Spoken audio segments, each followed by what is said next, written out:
আমরা সবসময় নিজেকে ফাঁকি দিই। নিজের কাজে নিজেকে ফাঁকি দিলে কি হয় জানেন কি? আমাদের সবচেয়ে বড় ক্ষতি হচ্ছে নিজের কাজে নিজেকে ফাঁকি দেয়া। ছোট্ট একটি গল্প, এই গল্পটির মাধ্যমে জেনে নিবেন কাজে ফাঁকি দিলে আমাদের কত বড় ক্ষতি হতে পারে। একজন বয়স্ক রাজমিস্ত্রি তার কাজ থেকে অবসর নিতে চাইল। তাই সে তার মালিকের কাছে গিয়ে বলল, বস, আমি এই বাড়ি বানানোর কাজ থেকে অবসর নিয়ে আমার স্ত্রী ও ছেলেমেয়েদের সাথে সময় কাটাতে চাই। তার মালিক এতে কিছুটা দুঃখ পেল, কারণ সে ছিল সবচেয়ে দক্ষ ও কর্মঠ রাজমিস্ত্রি। সে বলল, ঠিক আছে, কিন্তু তুমি কি চলে যাওয়ার আগে আর একটি বাড়ি বানাতে পারবে? বয়স্ক রাজমিস্ত্রি এই প্রস্তাবে সানন্দে রাজি হয়ে গেল। কিন্তু কাজ শুরু করার পর দেখা গেল তার মন সেখানে ছিল না, এবং সে সবসময় তার অবসরের কথা ভেবে অন্যমনস্ক থাকত। সবসময় সে বাড়ির চিন্তা করত। তাই এর আগে যত কাজ সে করেছিল, এই কাজটাই তার সবচেয়ে খারাপ কাজ হয়ে গেল। যখন সে বাড়িটি তৈরি করা শেষ করলো, তখন তার মালিক বাড়িটি দেখতে এলো এবং বৃদ্ধের হাতে বাড়িটির চাবি দিয়ে বলল, এটা এখন থেকে তোমার বাড়ি, তোমার প্রতি আমার উপহার।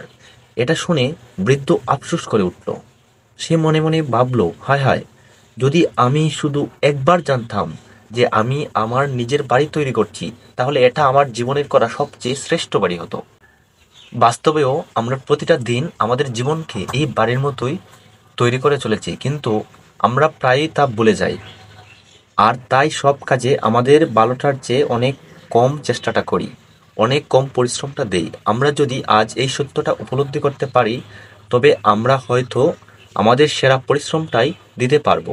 আমরা আমাদের জীবনে ফেলে আসা দিনে ফিরে যেতে পারি না। আপনার জীবনের সেই রাজমিস্ত্রিটি আপনি, যে প্রতিদিন ইট কাঠ পেরেক দিয়ে আপনার জীবনটাকে গড়ে তুলছেন।